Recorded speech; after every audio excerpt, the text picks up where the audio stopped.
যুক্তরাষ্ট্রে Donald Trump নির্বাচনে জয়ের পর অভিবাসীদের তাড়ানোর পরিকল্পনা নিয়ে শোরগোল চলছেই। ট্রাম্পের অভিবাসন নীতিতে এই বিতরণকে খুব গুরুত্বের সাথে দেখা হচ্ছে, কিন্তু আসলেই কি বিপুল সংখ্যক অভিবাসীদের তাড়িয়ে দিলে লাভ হবে যুক্তরাষ্ট্রের? বিভিন্ন গবেষণায় দেখা যাচ্ছে অবৈধ অভিবাসীবিহীন যুক্তরাষ্ট্র এক সামগ্রিক অর্থনৈতিক ও সাংস্কৃতিক সংকটে পড়বে। দেশটির দ্রুত বেড়ে চলা অর্থনৈতিক চালিকা শক্তি হচ্ছে এই বিপুল সংখ্যক অভিবাসী মানুষগুলো।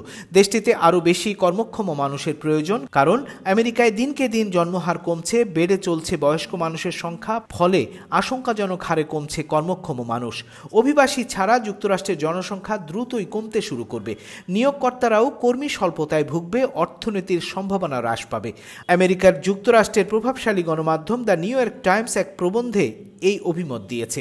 দৈনিকটি তাদের নিবন্ধে বলছে, অভিবাসীদের গণবহিষ্কার বা ভবিষ্যতে অভিবাসন কমালে মার্কিন জাতীয় স্বার্থের তা পরিপন্থী হবে, এটা বলা যায়। অর্থনৈতিক প্রবৃদ্ধি বজায় রাখার স্বার্থে যুক্তরাষ্ট্রে প্রতি বছর কয়েক লাখ লোকের অভিবাসন প্রয়োজন হয়। প্রবন্ধে আরও বলা হয়েছে, দেশটির অর্থনীতির একটি বিরাট অংশ অভিবাসী শ্রমিকদের উপর নির্ভরশীল।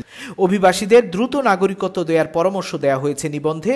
মার্কিন কংগ্রেশনাল বাজেট অফিস প্রেডিকশন করছে 2034 সালের মধ্যে অভিবাসন বৃদ্ধির কারণে যুক্তরাষ্ট্রের বার্ষিক অর্থনৈতিক উৎপাদন 3% বেশি হবে।